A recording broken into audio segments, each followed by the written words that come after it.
नमस्कार विद्यार्थी मित्रांनो, मॅथ सक्सेस या युट्यूब चॅनलमध्ये सर्वांचं हार्दिक हार्दिक स्वागत.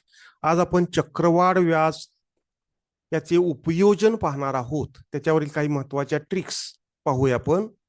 उदाहरण आहे, एका मोटारीची किंमत 25,000 रुपये आहे. तिच्या किमतीत दर साल 10% घट होत असेल तर 2 वर्षांनी त्या मोटारीची किंमत किती होईल? ऑप्शन्स आहेत 20,000 रुपये, 20,250 रुपये, 21,250 रुपये आणि 3,02,500 रुपये. पहिल्या वर्षासाठी n बरोबर 1. आता मुद्दल P म्हणजे मोटारीची किंमत P बरोबर 25,000 रुपये. होणारी घट 10% आहे म्हणून दर 10. म्हणून होणारी घट किती आहे ते आपण या सूत्रानंच काढायचं आहे. I बरोबर 25,000 गुणिले 10 गुणिले 1/100. शून्याला शून्य गेले. होणारी घट ही 2,500 रुपये आली. आता या ठिकाणी मुद्दल आणि होणारी घट म्हणजे कमी होणारी रक्कम ही दुसऱ्या वर्षासाठी मुद्दल ठरते.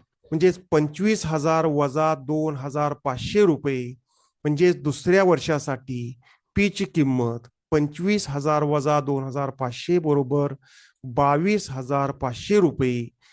होणारी घट दर 10% आहे आणि आय बरोबर 22,500 गुणिले 10 गुणिले 1/100.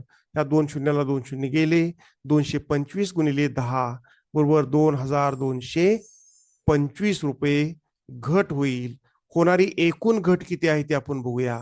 एकूण घट बरोबर 4,750 रुपये घट होईल.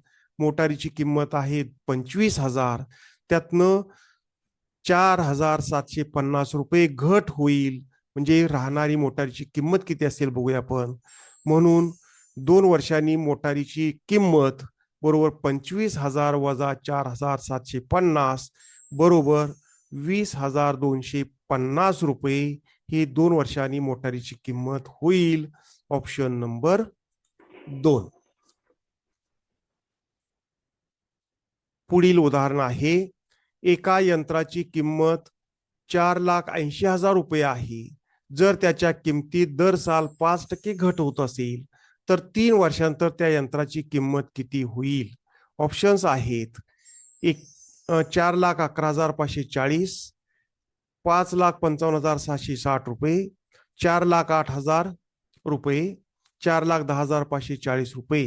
हे उदाहरण सोडवा आणि उत्तर कमेंट बॉक्समध्ये पाठवा. धन्यवाद.